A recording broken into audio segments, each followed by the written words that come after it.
Hola, buenas tardes. Soy Isidoro Villacostales y quería convidaros a tomar un fervincho, pero non lle este que estoy sirviendo agora e que voy a tomar yo darreu, sino este outro que lle la última novela de Mió, que está publicada recientemente por la editorial Impronta y que foi la novela ganadora del premio Xosefa Xovellanos que convoca la Consellería de Cultura en el año 2020, ¿no?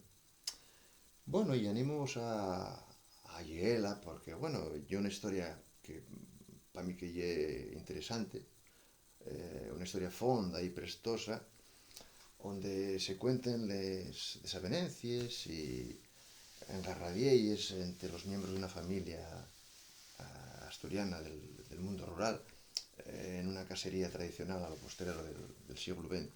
Y cómo eses engarradielles van enfoscando cada vegada máis e todo ello puede acabar de manera quizás tráxica ou quizás non tanto. Hai momentos de diversión, humor negro, calificou la xurau e la crítica como novela de fondura psicolóxica y pienso que hai unha lectura que puede resultaros prestosa, ¿no? Desarrollase en ese mundo asturiano en un desanicio permanente e crónico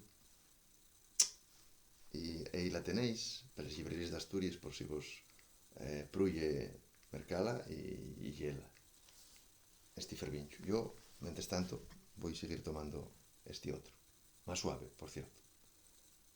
Hasta luego.